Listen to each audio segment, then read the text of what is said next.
Let's now take you to a group of former guards at the Passenger Rail Agency of South Africa who are demanding their jobs. They've gathered at the Rhodesfield train station ahead of Transport Minister Fikile Mbalula unveiling a security plan to safeguard the country's rail network. Malungelo Booi is in Kempton Park. Malungelo, very good morning to you. Workers, I suppose, are fed up. What's happening there?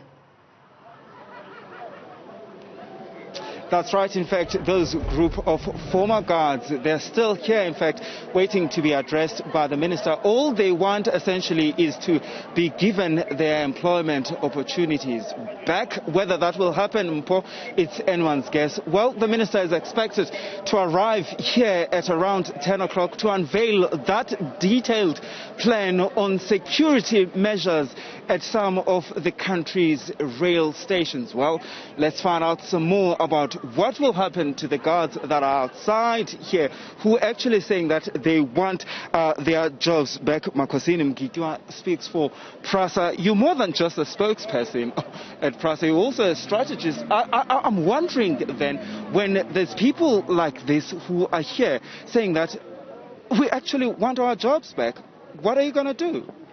Well, I think the most important thing for us to state is that there was a misunderstanding which was born out of a miscommunication. I think miscommunication on our part was using the term insourcing, when in fact we were referring to insourcing the function of protection services, not insourcing individuals.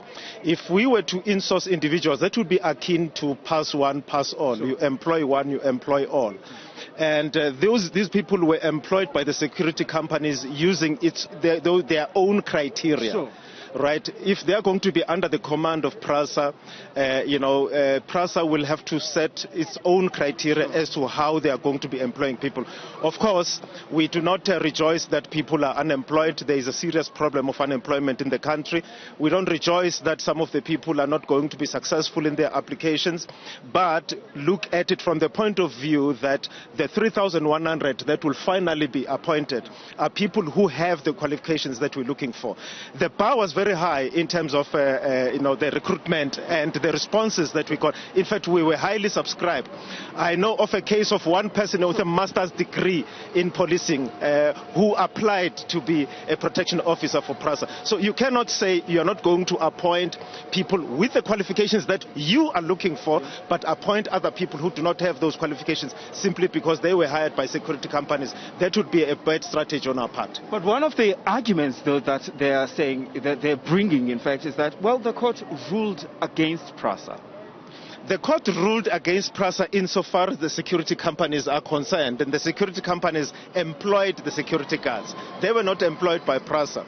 So we decided that let's take the function internally and not the opposite of outsourcing. I don't want to use say insourcing. Yeah. The opposite of outsourcing, let's do this thing ourselves. Let's recruit our own people who are going to have to be under the command of PRASA, who are going to have the qualifications that PRASA is looking for. By the way, it's important for me to state this, that in the 3 years up to 2019, PRASA lost assets worth over R1 billion. And those assets were guarded by some of the security guards who want to be hired back. So you cannot have a situation where a situation fails and collapses and we say we're going to take the same people and put them in the new system. That would be a bad strategy. However, if you do have somebody who was a security guard with the security companies previously, who meets the qualifications, who doesn't have a criminal record or anything of the sort, those people will be employed and their life will go on. All right, thank you so much for your time. We have run out of time. All right, Makosini Mgitwa, he speaks for the Passenger Rail Agency of South Africa. We're expecting the minister at around 10 o'clock to give us detail about that security plan. Whether or not he will address those former security guards that you see behind me, it's anyone's guess.